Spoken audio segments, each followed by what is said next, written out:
무너질 수 없네. 주 말씀만 지키리.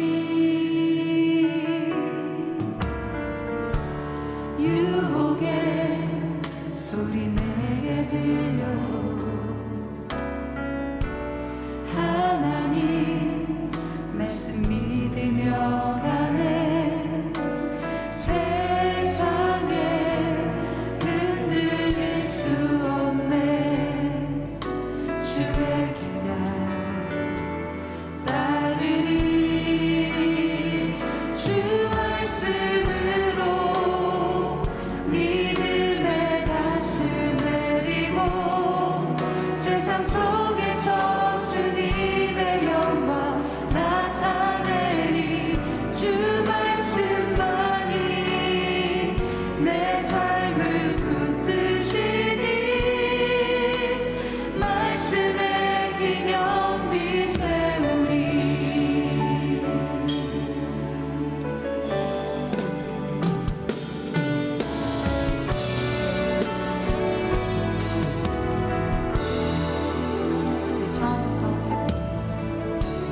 태풍이 불어 아득한 세상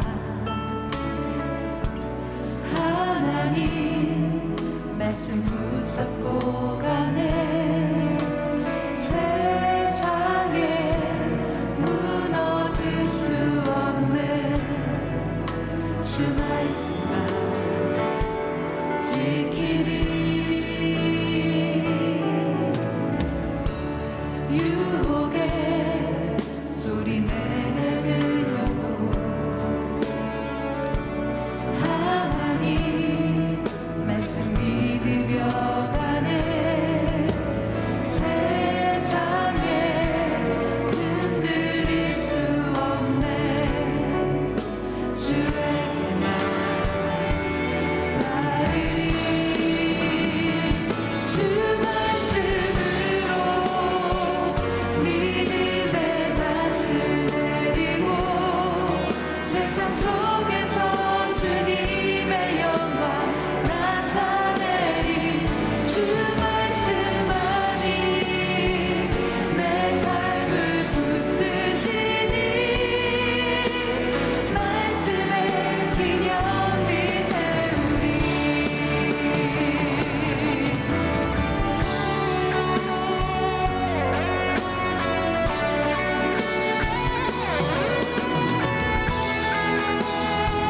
우리를 말씀으로 이끄시는 주님을 고백하며 함께 찬양합니다.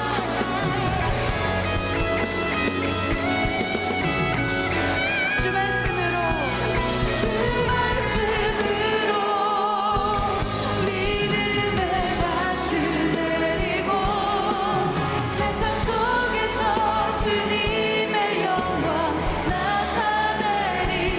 주 말씀만이 내 삶을 붙드시니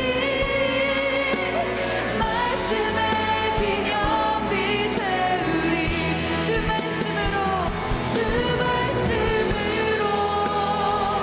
믿음의 닻을 내리고 세상 속에서 주님의 영광 나타내리. 주 말씀만이 내 삶을 붙드시니 말씀의 기념비 세우리. 말씀의 기념비 세우리.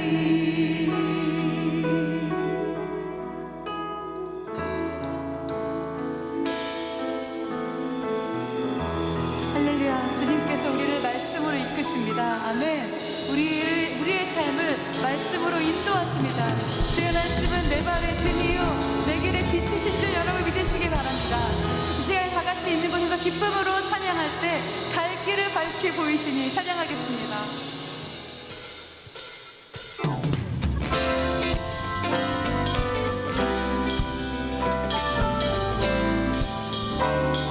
우리 함께 갈 길을 밝히 보이시니 주 앞에 빨리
오늘 하나님의 말씀 보겠습니다. 출애굽기 19장 7절에서 9절입니다.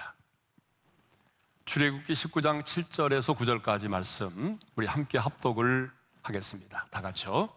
모세가 내려와서 백성의 장로들을 불러 여호와께서 자기에게 명령하신 그 모든 말씀을 그들 앞에 진술하니 백성이 일제히 응답하여 이르되 여호와께서 명령하신 대로 우리가 다 행하리이다.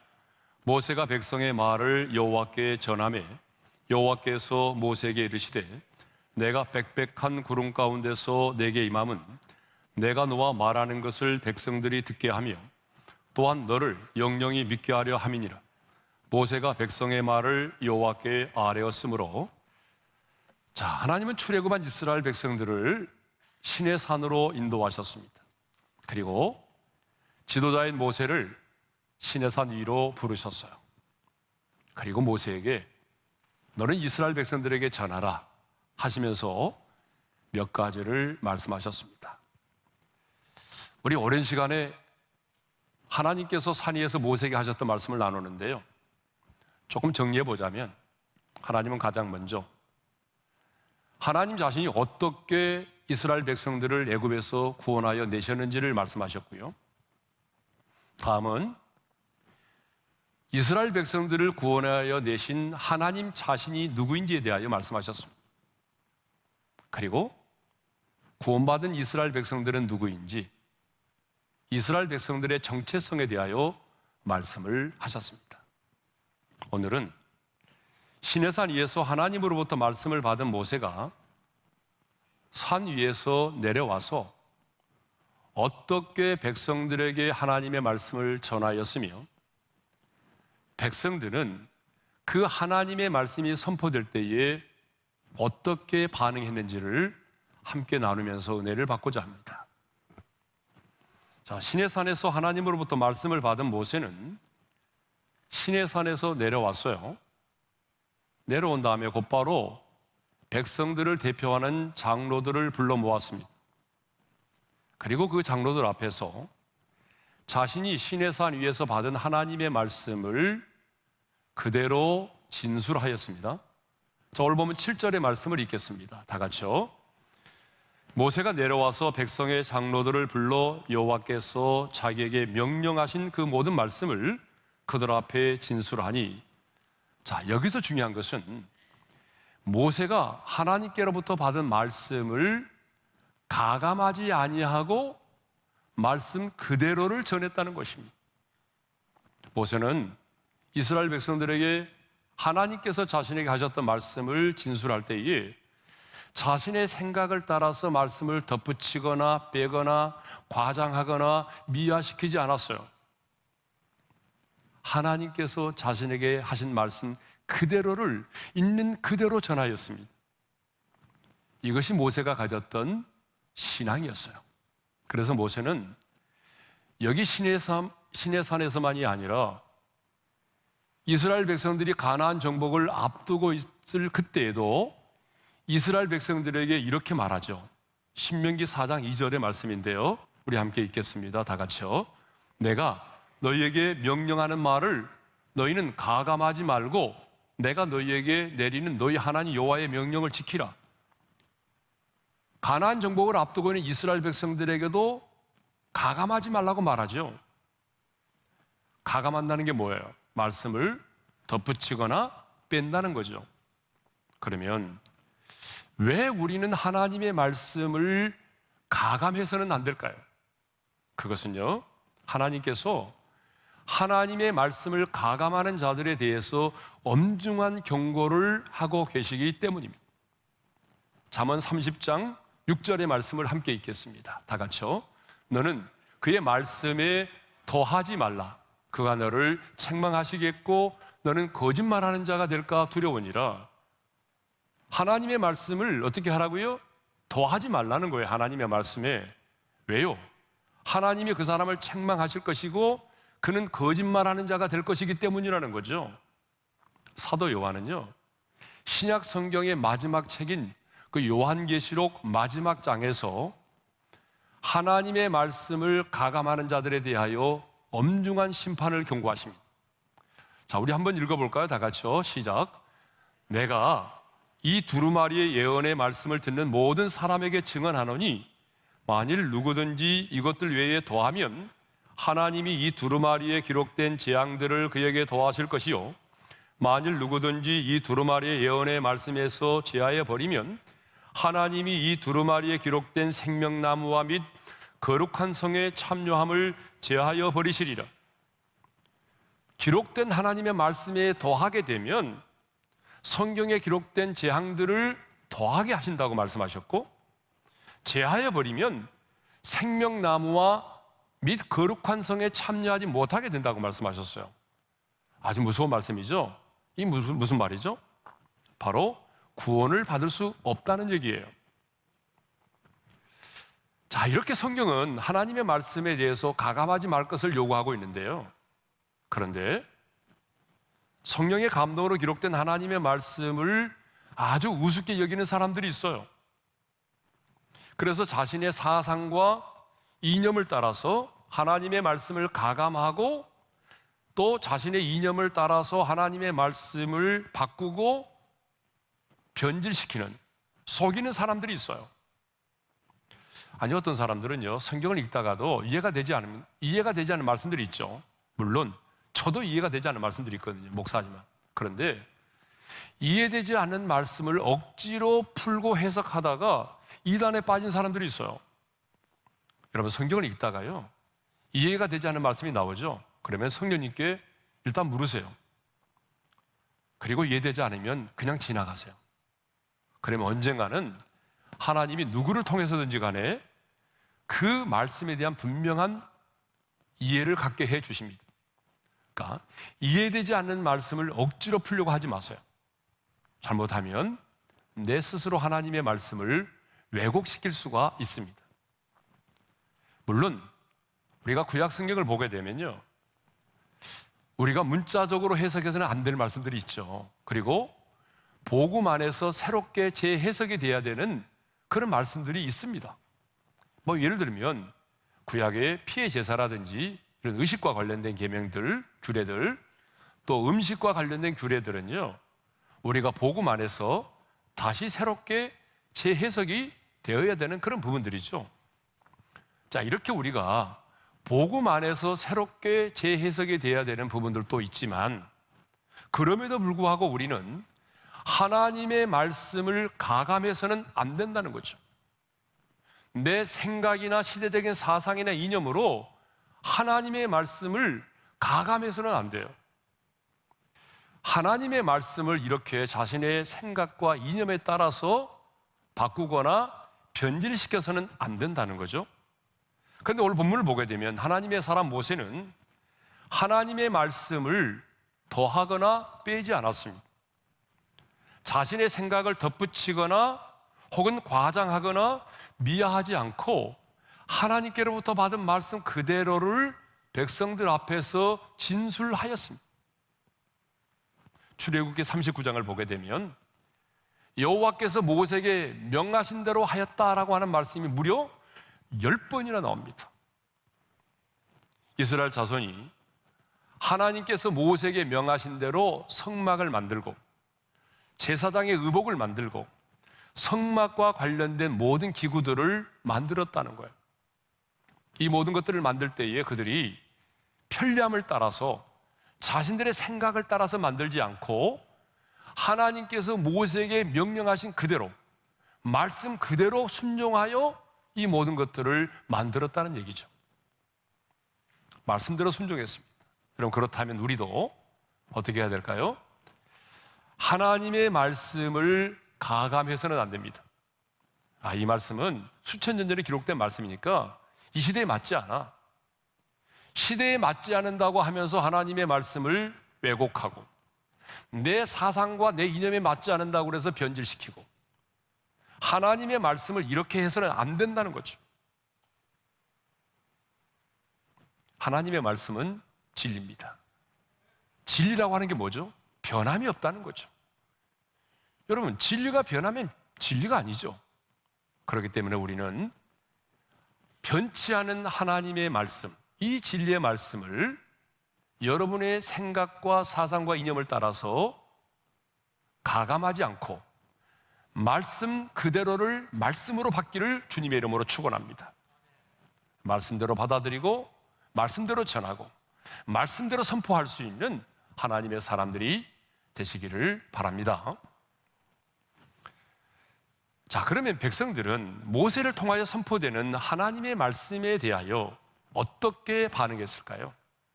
백성들은요, 모세를 통하여 선포되는 하나님의 말씀에 일제히 한 목소리로 응답을 했습니다. 어떻게 응답했는지 볼까요? 자, 8절입니다. 다 같이요. 백성이 일제히 응답하여 이르되 여호와께서 명령하신 대로 우리가 다 행하리이다. 모세가 백성의 말을 여호와께 전하매, 백성들은 하나님께서 우리에게 말씀하신 대로, 여호와께서 우리에게 명령하신 대로 다 우리가 순종하겠습니다, 우리가 다 지켜 행하겠습니다라고 일제히 응답을 했습니다. 여기서 중요한 것은 뭐냐면, 모세를 통하여 하나님의 말씀이 선포될 때에 이스라엘 백성들이 그 말씀 앞에 반응을 하였다는 거예요. 예. 그렇습니다. 하나님의 말씀이 선포되면 하나님의 사람들은요, 어떤 형태로든지 간에 그 말씀 앞에 반응을 해야 된다는 거예요. 예? 느헤미야 8장을 보게 되면요, 에스라가 하나님의 말씀의 책을 딱 펼 때에, 옛날에는 두루마리 성경이니까 말씀의 책을 펼 때에 수문학 광장에 모여있던 이스라엘 백성들은 어떻게 반응한 줄 아세요? 일어섰습니다. 느헤미야 8장 5절의 말씀을 읽겠습니다. 다 같이요.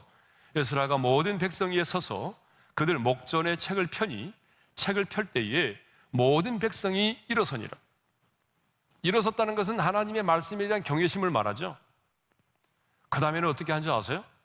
에스라가 이디하신 하나님의 여호와를 송축하며 수문학 광장에 있던 모든 백성들의 손을 들고 아멘 아멘 하고 응답하고 몸을 굽혀 얼굴을 땅에 대고 경배했대요. 느헤미야 8장 6절의 말씀을 읽겠습니다. 다 같이요.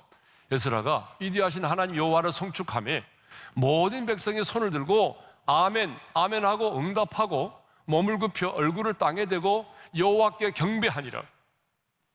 그리고 8장 9절을 보게 되면 율법을 낭독하고 깨닫게 되니 백성들이 다 울었다라고 기록하고 있어요. 자, 8장 9절을 읽겠습니다. 백성이 율법의 말씀을 듣고 다 우는지라. 이렇게 수문학 광장에 모여있던 이스라엘 백성들은 하나님의 말씀 앞에 반응을 하였다는 거죠. 오늘 본문도 보게 되면 이스라엘 백성들은 모세를 향하여 선포되는 하나님의 말씀 앞에 반응을 했습니다. 여호와께서 명령하신 대로 우리가 다 행하리이다. 그렇습니다. 하나님의 사람들은요, 하나님의 말씀이 선포되면 어떤 형태로든지 간에 말씀 앞에 반응을 보여야 된다는 거죠. 아멘으로 화답을 하든지 찔림을 받아서 회개의 눈물을 흘리든지 아니면은 내가 말씀대로 살아가겠습니다 하고 순종을 결단하든지 말씀 앞에 내가 반응을 보여야 된다는 거죠. 여러분, 사람과 사람과의 관계도 마찬가지 아니에요? 내가 누구와 앉아서 말을 하는데 내 말에 누구도 반응하지 않아요. 기분 나쁘죠? 여러분들 자녀들을 모아놓고 얘기하는데 내가 열심히 말하는데 자녀들은 못 듣는 채요. 예? 핸드폰하고 게임이나 하고 있어요. 그러면 기분 나쁘죠? 마찬가지예요. 하나님과 우리와의 관계도 인격적인 관계잖아요. 하나님의 말씀이 선포되면 우리는 그 말씀 앞에 어떤 형태로든지 간에 반응을 보여야 됩니다. 그런데 요즘 크리스찬들은요, 말씀의 홍수 속에 살아서 그런지 몰라도 하나님의 말씀 앞에 반응하지 않습니다. 굉장히 무덤덤합니다. 아니, 그래, 이 말씀은 너무 시대에 뒤떨어졌지? 맞아. 수천 년 전에 주신 말씀이잖아. 아니, 이건 베드로에게 주신 말씀이잖아. 이 말씀이 나와는 상관이 없는 것처럼 그렇게 생각을 해요. 말씀을 드리면서도 이 말씀은 내 남편이 꼭 들어야 되는데 오늘 안 왔지. 이 말씀은 내 자식이 들어야 되는데, 이렇게 꼭 남이 들어야 되는 말씀처럼 생각하고 이 말씀은 나와는 상관이 없는 것처럼 반응한다는 거죠. 여러분, 아무리 교회를 여러분들이 오래 다녔어도 오늘 선포되는 하나님의 말씀 앞에 내 영혼이 믿음으로 반응하지 않으면 어떤 일도 일어나지 않아요. 여러분이 왜 그렇게 신앙생활을 많이 했어도 여러분의 인생 가운데 어떤 하나님이 행하시는 기적이 일어나지 않습니까? 그것은 내가 하나님의 말씀 앞에 믿음으로 반응하지 않아서 그래요. 성경에 나오는 기적들을 보십시오. 하나님의 말씀 앞에 반응했을 때 일어나는 기적이지, 하나님의 말씀 앞에 반응도 하지 않았는데 기적이 일어나는 경우가 있습니까? 한 것도 없어요. 성경에 나오는 그 많은 기적을 보세요. 한결같이 하나님의 말씀 앞에 반응할 때 일어났어요. 홍해를 가르는 기적도, 홍해를 건너는 기적도, 요단강을 건너는 기적도, 죽은 나사로가 살아나는 기적도, 500년의 기적도 한결같이 하나님의 그 말씀 앞에, 예수님의 말씀 앞에 반응할 때 일어났던 것입니다. 그래서 하나님은요, 모세를 신의 산 위로 부르시고 이렇게 말씀하셨어요. 출애굽기 19장 5절과 6절의 말씀을 읽겠습니다. 다 같이요. 너희가 내 말을 잘 듣고 내 언약을 지키면 너희는 모든 민족 중에서 내 소유가 되겠고 너희가 내게 대하여 제사장 나라가 되며, 우리가 이 말씀 나눴잖아요, 지난번에. 주님께서 이스라엘 백성들을 뭐라고 말씀하셨습니까? 너희는 내 소유라고 말씀하셨어요. 단순한 소유권의 의미가 아니라고 그랬죠. 이 말씀은 뭐예요? 너는 내 것이기 때문에 내가 너를 지키고 내가 너를 보호하고 내가 너희를 책임져 주겠다는 말씀이잖아요. 그런데 조건이 있다는 거예요. 그 조건이 뭐예요? 너희가 내 말을 잘 듣고 언약을 지키면 너희들이 광야의 인생길을 거닐지라도 내가 너희를 지켜주고 보호해주고 내가 너를 책임져 주겠다. 그러나 너희가 내 말을 듣기만 하고 순종하지 않고 언약을 지키지 않으면 너희는 내 소유된 백성의 삶의 축복을 누릴 수가 없다. 제사장 나라의 사명을 감당할 수 없다. 그런 얘기잖아요. 그런데 이스라엘 백성들은 어떻게 했죠? 여호와께서 명령하시는 대로 우리가 다 행하리다라고 큰 소리 쳤어요. 대답은 잘했어요. 그런데 결국은 언약을 지키지 않았어요. 그래서 광야에서 죽었어요. 그래서 어떤 분들은 그러죠. 아니, 하나님이 지켜주신다고 약속하셨는데 왜 광야에서 죽게 내버려 두느냐라고 반문하죠. 여러분, 하나님이 그들을 버린 게 아니에요. 그들이 하나님의 약속의 말씀을 버린 거예요. 그들이 하나님의 말씀을 버린 거죠. 하나님이 그들을 버린 게 아니에요. 그러므로 우리는 하나님의 말씀에 절대적으로 순종을 해야 합니다. 온전히 순종을 해야 돼요. 그런데요, 저도 그렇지만 아마 여러분도 그럴 거예요. 하나님의 말씀 앞에 이 절대적으로 온전하게 순종한다는 게요, 결코 쉬운 일이 아닙니다. 말은 쉬워요. 그런데 우리의 삶의 현장에서 어떤 갈림길에서 내가 내 생각을 내려놓고 내 안에 있는 욕심을 십자가에 못 박고 하나님의 말씀 앞에 절대적으로 온전하게 순종한다는 게 이게 진짜로 쉬운 일이 아닙니다. 예를 한 사람 들어볼까요? 사울이라는 사람을 예로 들어보겠습니다. 하나님이 사울에게 말씀하셨어요. 아말렉을 진멸하라고. 짐승까지 다 진멸하라고. 사람 한 사람 남기지 말고. 왜 하나님이 이렇게 잔인한 명령을 하셨을까요? 두 가지 이유 때문이죠. 하나는 아말렉이 이스라엘 백성들에게 행한 그 제약 때문에, 두 번째로는 아말렉은 하나님의 나라를 대적하는 어둠의 세력을 상징하기 때문이죠. 출애굽한 이스라엘 백성들이 가나안, 천국을 향하여 갈 때에 천국에 들어가지 못하도록, 가나안 땅에 들어가지 못하도록 길을 막고 또 뒤에서 공격했던 자가 누구죠? 아말렉이죠. 그러니까 아말렉은 오늘 우리로 말한다면 구원받은 저와 여러분이 천국에 들어가지 못하도록 방해하고 우리를 공격하는 어둠의 세력을 상징하는 거예요. 그래서 하나님은 그들을 진멸하라고 말씀하셨어요. 그런데 사울이 어떻게 했죠? 사람들은 다 죽였어요. 누구를 살려두었을까요? 아말렉의 왕은 살려두었어요. 왜 살려두었을까요? 자신의 그 승리를 극대화하기 위해서. 여러분, 왕을 살려두고 그래서 왕을 데리고 돌아다니면 야, 이 백성들이 얼마나 고조가 되겠습니까? 승리를 고조시키기 위해서. 또 하나 이유는 뭐죠? 욕심 때문이죠. 그래서 값지고 좋은 것들은 남겨두고 가치가 없고 또 별 볼 일 없는 그런 소와 양들은 다 진멸했어요. 왜요? 아까워서. 자기 생각으로 보니까 너무 아까워요. 왜 이거를 죽여야 돼? 예? 남겨둔 거죠. 탐욕 때문이죠. 그래서 자신의 생각이 더 옳다고 여겼어요. 하나님은 이렇게 말씀하셨지만 내 생각이 더 옳은 거예요. 그래서 사울은 순종을 하되 자신의 생각을 따라 순종한 거예요.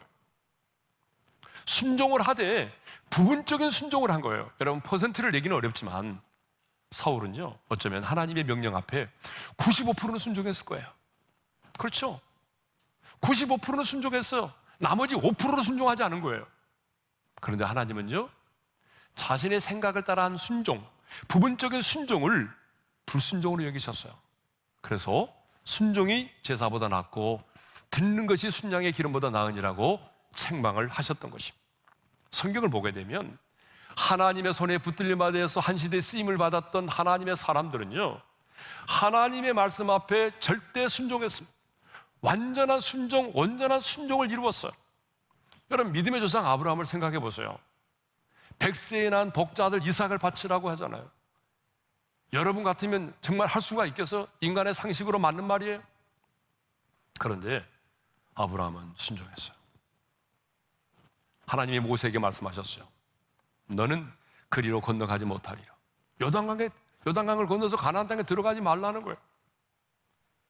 여러분, 모세에게 간절한 소원이 있다면 저 가나안 땅을 한번 밟고 죽는 거예요. 근데 안 된대, 하나님이. 자신의 생각을 내려놓고 불평하지 않고 순종했어요. 여러분, 여호수아도 마찬가지죠. 여호수아는 하나님께서 모세에게 말씀하시고 모세가 여호수아에게 명령하신 것을 그대로 행하였다라고 성경은 기록하고 있어요. 자, 여호수아 11장 15절의 말씀을 읽겠습니다. 다 같이요. 여호와께서 그의 종 모세에게 명령하신 것을 모세는 여호수아에게 명령하였고 여호수아는 그대로 행하여 여호와께서 모세에게 명하신 모든 것을 하나도 행하지 아니한 것이 없었더라.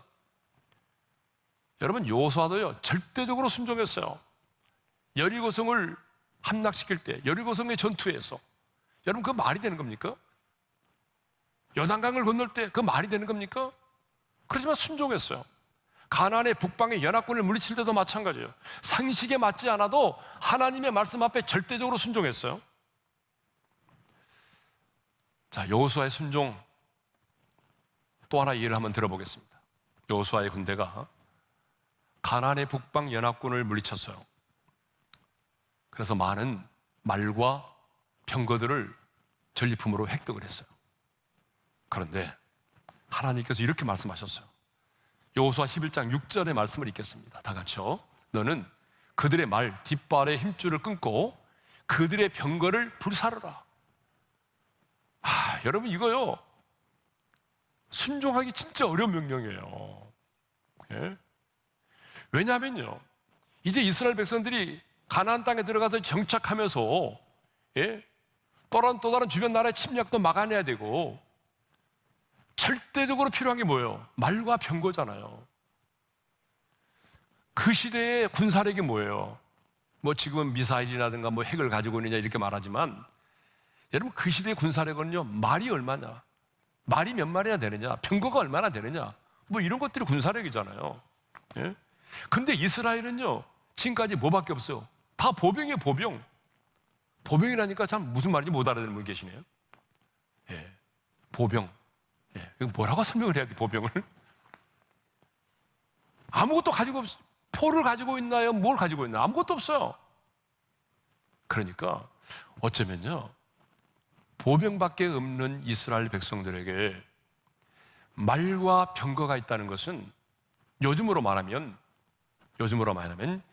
최첨단의 무기를 갖게 된 것입니다. 엄청난 군사력을 갖게 된 거죠. 그런데 하나님은 그 노획한 말에 뒷발의 힘줄을 끊으래요. 여러분, 뒷발의 힘줄을 끊으면요 아무 쓸모가 없어요. 그리고 병거를 불사를 해요. 왜 하나님이 이렇게 명령하셨을까요? 제천난의 무기를 갖게 됨으로 인해서 하나님을 의지하지 않고 눈에 보이는 말과 병거를 더 의지할 수 있기 때문에 하나님은 그거를 다 말의 힘줄을, 뒷발의 힘줄을 끊으라고 말씀하시고 병거를 사르라고 말씀하신 거예요. 그런데 여호수아가 순종을 했을까요? 안 했을까요? 제가 했으니까 설교를 하죠. 했어요. 자, 여호수아 11장 9절의 말씀을 읽겠습니다. 다 같이요. 여호수아가 여호와께서 자기에게 명령하신 대로 행하여 그들의 말 뒷발의 힘줄을 끊고 그들의 병거를 불로 살랐더라. 하나님의 말씀 앞에 절대적으로 순종했습니다. 묻지도 않았어요. 따지지 않았어요. 자신의 생각을 내려놓고 하나님의 말씀 앞에 순종했습니다. 그러니까 하나님이 책임을 져주셨어요. 그래서 북방의 하소를 비롯해서 북방의 연합군들을 온전하게 물리치고 승리할 수 있도록 하나님이 그들에게 승리를 안겨주신 것입니다. 하나님은 우리에게 어떤 순종을 요구하죠? 절대 순종, 온전한 순종, 완전한 순종을 요구하십니다. 부분적인 순종을 요구하지 않아요. 그런데 우리는요, 어떻습니까? 절대 순종, 완전한 순종을 하지 못합니다. 여러분은 왜 완전한 순종을 못하죠? 여러분은 왜 절대적인 순종을 못하죠? 내 생각이 앞서기 때문이죠. 하나님의 생각보다는 내 생각이 앞서기 때문이죠. 내 판단이 옳다고 생각하기 때문이죠. 아니, 내 안에는 그 많은 욕심 때문이죠. 그런데요, 그것은 진짜 이유가 아닙니다. 진짜 이유가 있어요. 여러분들이 하나님의 말씀 앞에 순종하지 못하는 진짜 이유는 내가 하나님을 온전히 신뢰하지 못하기 때문입니다. 내가 그 하나님을 온전히 신뢰하지 못하기 때문에 내 생각이 앞서고 내 판단이 옳다고 생각하고 내 안에는 욕심대로 행하는 것입니다. 그렇기 때문에 중요한 것은 늘 우리가 날마다 말씀을 묵상하고 훈련하면서 하나님을 신뢰하는 믿음을 키워야 돼요. 어떤 상황 속에서도 내가 하나님을 믿고 의지하고 신뢰할 수 있는 우리의 믿음을 훈련해야 됩니다. 그래야 내가 어떤 상황 속에서도 사람을 의지하지 않고 하나님을 의지하고 하나님을 신뢰할 수 있는 겁니다. 이제 마지막으로 왜 하나님께서 빽빽한 구름 속에서 모세에게 말씀하셨는지를 생각해 보도록 하겠습니다. 우리 9절 상반절의 말씀을 읽겠습니다. 다 같이요. 여호와께서 모세에게 이르시되 내가 빽빽한 구름 가운데서 내게 임함은. 자, 하나님께서요, 하나님이 영이시잖아요. 그러니까 눈에 보이지 않죠. 그러니까 눈에 보이지 않는 영이신 하나님께서 모세에게 말씀하실 때 하나의 퍼포먼스를 하셨어요. 빽빽한 구름 속에서 말씀하셨어요. 구름은 뭘 상징하죠? 하나님의 임재를 상징하고 하나님이 임재한 그 장소를 표현할 때에 언제나 구름으로 말씀하셨어요. 그렇죠? 그래서 신명기 출애굽기 24장 16절에도 보게 되면 이런 말씀이 있거든요. 다 같이요. 여호와의 영광이 시내 산 위에 머무르고 구름이 엿새 동안 산을 가리더니 일곱째 날에 여호와께서 구름 가운데서 모세를 부르시니라. 자, 이렇게 구름은요 하나님 임재를 상징하잖아요. 그래서 우리 예수님도 하늘로 승천하실 때 구름 타고 가셨고 다시 구름 타고 오신다고 그랬잖아요. 하나님의 임재를 상징합니다. 그런데 하나님께서 모세에게 말씀하실 때 빽빽한 구름 가운데서 말씀하셨어요. 그리고 왜 하나님께서 이렇게 빽빽한 구름 가운데서 말씀하시는지 그 이유를 하나님 스스로가 말씀하고 계세요. 내가 왜 이렇게 빽빽한 구름 가운데서 너에게 말하는지 아니? 이런 얘기죠. 자, 우리 9절 하반절의 말씀을 읽겠습니다. 다 같이요. 내가 너와 말하는 것을 백성들이 듣게 하며 또한 너를 영영히 믿게 하려 함이니라. 아, 여러분, 하나님께서 빽빽한 구름 속에서 모세와 친히 말씀하시는 것을 이스라엘 백성들이 듣도록 하게 함이라는 거예요. 빽빽한 구름이니까 보기도 했겠죠? 빽빽한 구름 속에서 하나님께서 친히 모세와 말씀하시는 것을 이스라엘 백성들이 보고 듣게 하여 이는 그 다음에 말씀하죠. 너를 영영이 믿게 하려 함이라.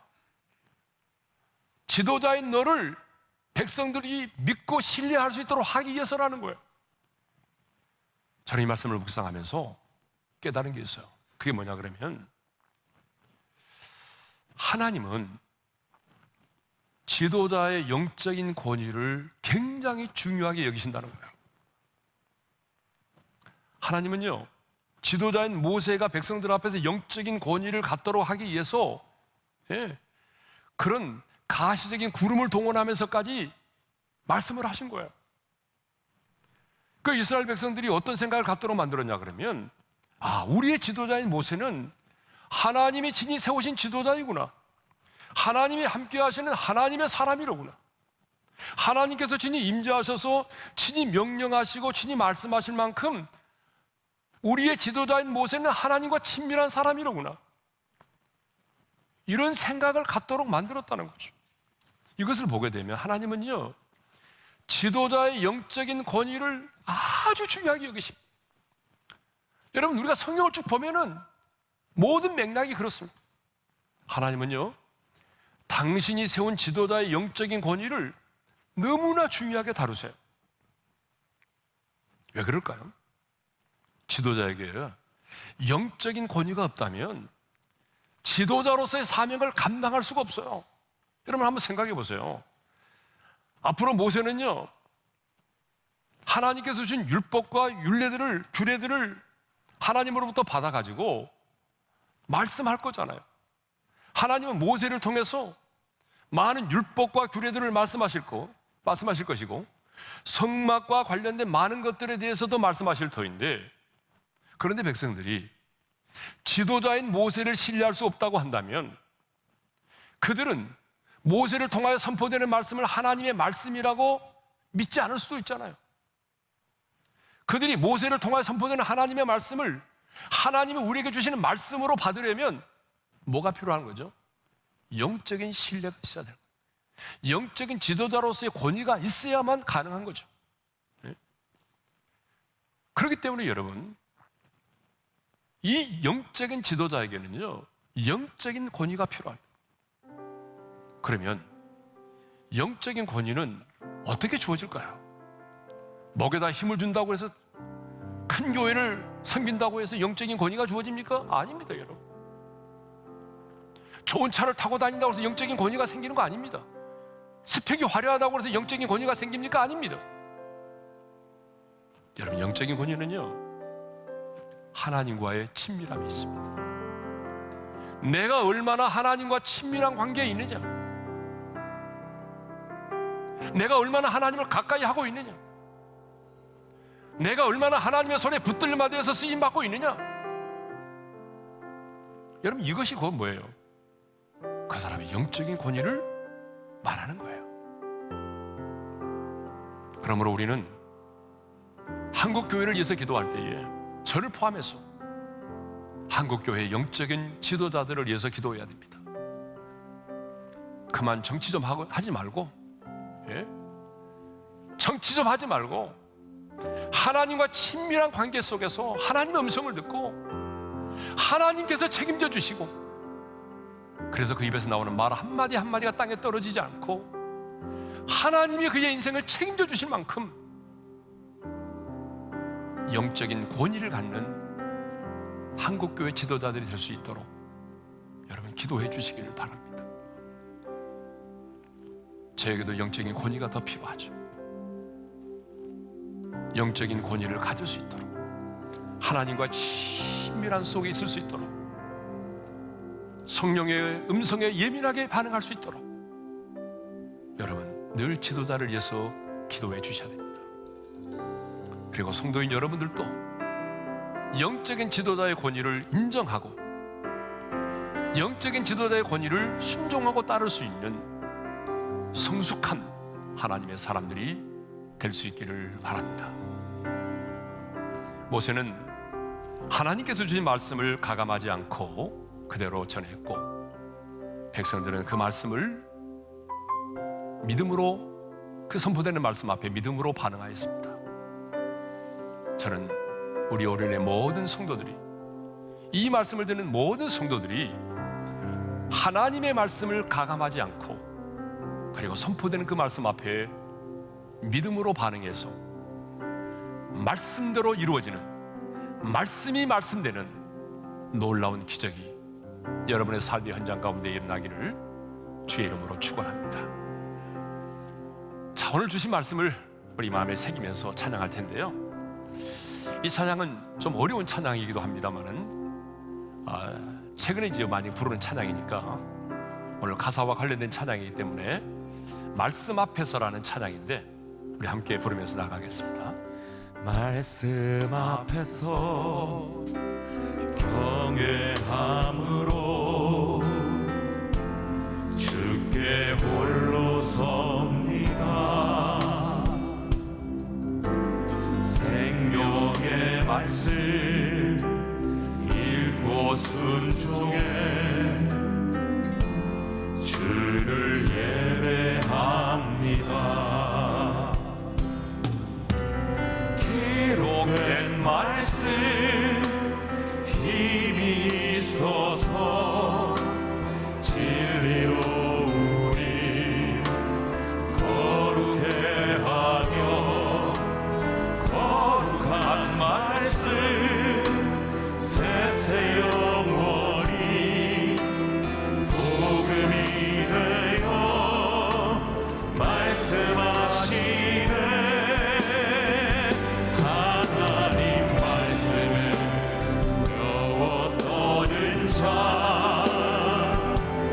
그 말씀에 생명을 거는 자, 한 사람 찾으시는 주님의 약속을 믿어. 하나님 말씀에 명을 거는 자,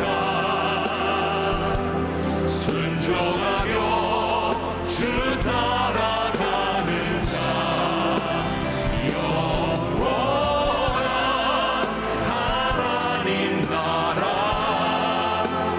이뤄갈 주의 교회여,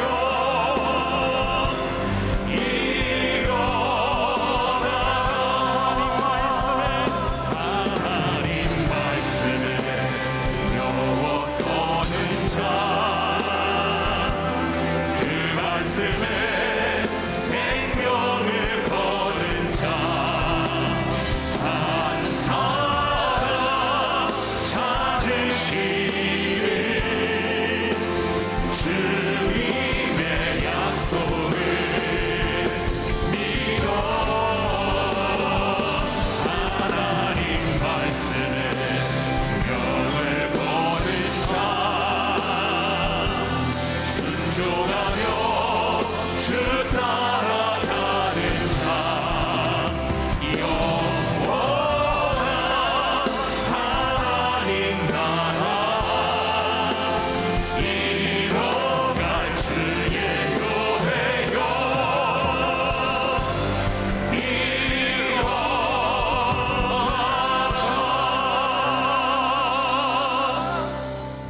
자, 우리 한번 눈을 감고 주신 말씀 마음에 새기면서 기도하겠습니다. 모세는 시내산에서 내려와서 하나님께서 주신 말씀을 가감하지 않고 있는 그대로 전했습니다. 여러분, 우리도 마찬가지입니다. 하나님의 말씀을 가감하지 마세요. 내 상식에, 내 경험에, 내 이성과 내 생각에, 내 이념에 맞지 않다고 해서 하나님의 말씀을 덧붙이거나 변질시켜서는 안 됩니다. 우리는 하나님의 말씀을 말씀대로 받아야 됩니다. 그리고 그 말씀이 선포될 때에 우리는 그 말씀 앞에 반드시 반응을 해야 됩니다. 아멘으로 화답하든지, 회개의 눈물을 흘리든지, 아니면 순종을 결단하든지, 하나님이 우리에게 원하시는 것은 절대적인 순종입니다. 완전한 순종을 요구하십니다. 절대적인 순종이 힘들고 어렵지만 그것이 가장 안전한 길입니다. 왜? 하나님이 책임져 주시니까. 우리는 이 시간에 저를 포함해서 한국교회 지도자들을 위해서 기도했으면 좋겠습니다. 하나님, 한국교회를 섬기는 지도자들이 세상의 다른 일에 분요하지 않도록 도와주시고 하나님과의 친밀함, 그 관계 속에 있기를 위해서 기도합시다. 더 많은 시간 하나님의 보좌 앞에 머물러 있는 시간이 많아지기를 위해서 기도합시다. 그 하나님과의 친밀함을 통해서 영적인 권위를 갖는 주의 종들이 될 수 있기를 위하여 기도합시다. 그리고 성도들은 그 영적인 지도자의 권위를 인정하고 순종하고 따를 수 있는 성숙한 하나님의 사람들이 될 수 있기를 위해서 기도합시다. 우리 다 같이 주여 한번 부른 다음에 합심으로 기도할까요? 주여!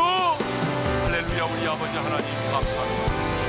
오늘도 우리에게 귀한 말씀을 주셔서 감사합니다. 하나님의 말씀을 가감하지 않도록 도와주시고 내 생각과 내 이념과 사상에 따라서 하나님의 말씀을 가감하지 않도록 도와주시고 그 말씀을 말씀대로 받을 수 있기를 원합니다. 그리고 하나님의 말씀이 선포된 뒤에 하나님 우리의 영혼이 믿음으로 반응하기를 원합니다. 하나님 아멘으로 화답하듯이 아침에 정말 우리의 결단을 되게 하는 눈물을 쏟으며 심정을 결단하듯이 반드시 우리 안에 말씀에 대한 반응이 있기를 원합니다. 하나님 우리가 원하는 것은 안전한 심정 절대되는 심정을 부탁드립니다. 하나님 우리 영혼을 지켜서 이 말씀대로 살아가는 성도들이 하나님을 신뢰함으로 온전히 순종하여 절대적인 순종을 통해서 말씀대로 이루시는 하나님의 신실한 역사를 경험하게 도와주시고 하나님이 말씀대로 놀라운 은혜와 축복을 우리 성도들에게 허락하여 주십시오. 이 시간에 종을 포함해서 한국교회의 모든 지도자들을 위해서 기도합니다. 하나님 영적인 권위를 갖기를 원합니다. 하나님과의 친밀함을 하나님의 가까이 하고 영적인 친밀함을 통한 영적인 권위를 갖기를 원합니다. 그래서 하나님 성도들은 그 영적인 권위를 인정하게 하시고 지도자의 권위를 인정하고 순종하며 나는 하나님의 사람들이 될 수 있도록 하나님의 힘을 베풀어 주시옵소서. 아버지 하나님, 하나님의 말씀을 가감하지 않게 하시고 말씀을 말씀으로 받을 수 있는 성도들이 되게 하여 주옵소서. 하나님의 말씀이 선포될 때에 내 영혼이 믿음으로 반응하게 도와주옵소서. 부분적인 순종이 아니라 내 생각을 따라 순종하는 것이 아니라 온전한 순종을 이루게 도와주셔서 말씀대로 이루어지는 신실하신 하나님의 역사를 경험하게 하여 주옵소서. 여기 서 있는 종과 한국교회의 목회자들을 위해서 기도합니다. 주님, 영적인 권위를 갖게 하여 주옵소서. 하나님의 보좌 앞에 머물러있는 시간이 많아지게 하시고 모세처럼 하나님과 친밀한 교제를 갖게 해주셔서 하나님이 책임져 주시는 영적인 지도자들이 되게 하심으로 모든 성도들은 영적인 지도자의 권위를 인정하고 순종하고 따를 수 있는 성숙한 성도들이 되게 하여 주옵소서. 이제는 우리 주 예수 그리스도의 은혜와 하나님 아버지의 영원한 그 사랑하심과 성령님의 감동, 감화, 교통 인도하심 말씀을 말씀대로 받고 온전히 순종하여 말씀대로 이루어지는 하나님의 위대한 역사를 경험하기를 소망하는 모든 성도들 위해 이제로부터 영원토록 함께 하시기를 축원하옵나이다. 아멘. 지금은 미디어 선교를 위한 헌금 시간입니다. 이 예배를 통해 삶 가운데 은혜와 회복이 충만하시기를 간절히 기도합니다.